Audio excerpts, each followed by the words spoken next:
Hello, I'm Regina Ewing, Educational Technologist. I work for the Mitchell College Library and Information Services. Joining me today is Lisa Kenyon, Curriculum Support Librarian.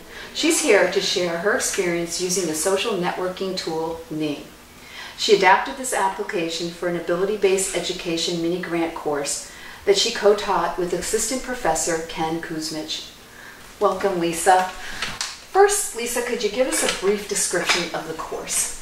Okay, the course was Humanities and Technology, and the goal of the course was really to get students to start thinking about and discussing and exploring what it's like to be a human being in the technological age that we live in, and also what does it mean to be a human being in this world of technology, and how has technology impacted the human experience.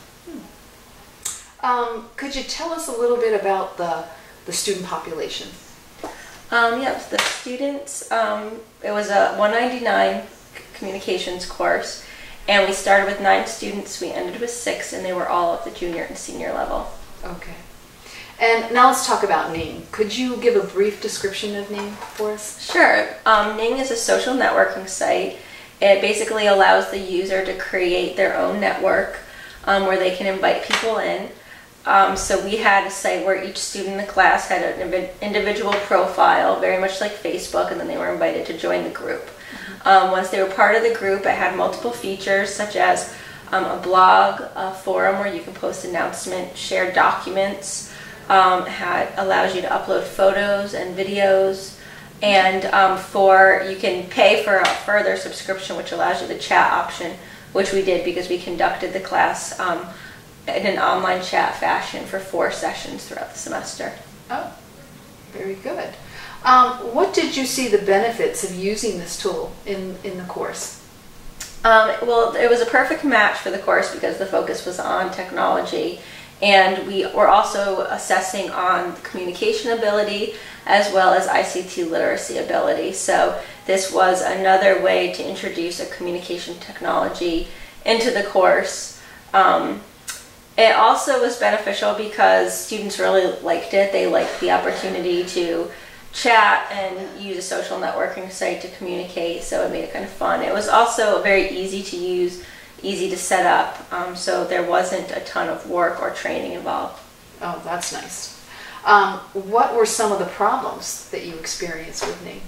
Some of the problems came early on in the class initially with just getting everything set up. We thought we were very clear on the expectations with students. We gave them handouts and rubrics on what was required of them.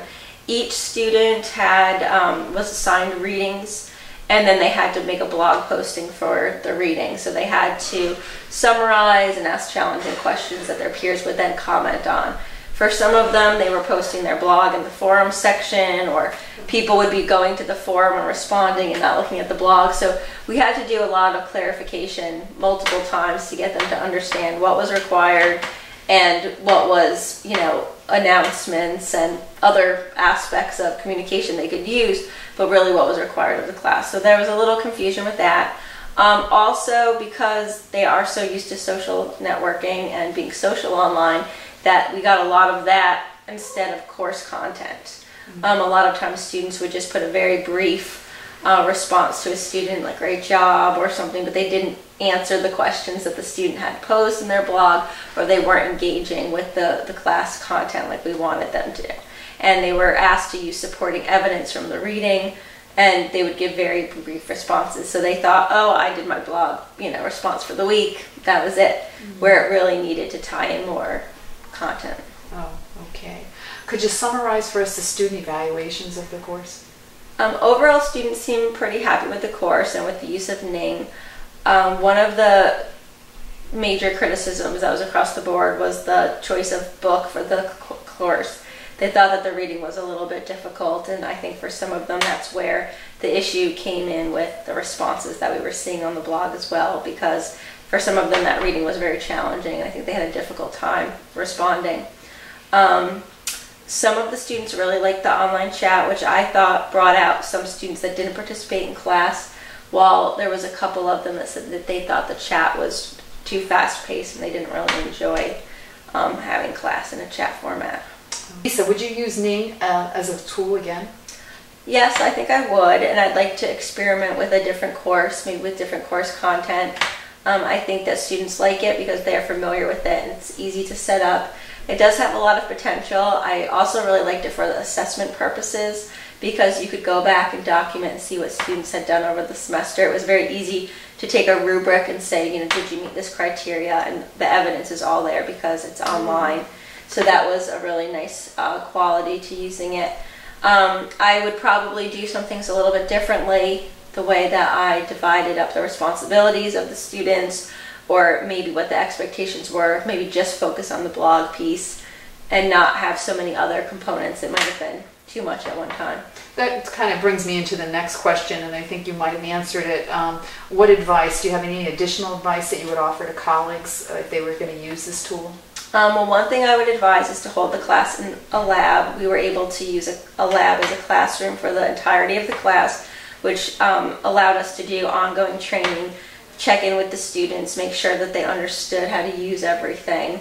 We could also pull it up in class. A couple times we used it as an online quiz where students had to respond right there, so it was really hands-on. And you used the classroom, the lab for the entire course? Yep, okay. For the entire course. The other thing I would just advise, depending on the size of the course, is maybe how you broke up the blog posting and responses. It can be pretty labor intensive to read all of the responses, which we really wanted students to get involved, probably even more so than they did. But perhaps if you assigned them, this is your week to respond, you know, and every other week maybe they would have been a little bit more engaged, but they kind of fizzled out a little bit. Well, great. Thank you, Lisa, for joining us. And if you have any questions about Ning, please contact Lisa Kenyon at the Mitchell College Library. And if you want to know more about Web 2.0 tools, go to the Mitchell College Library page and look for the Web 2.0 LibGuide. Thank you.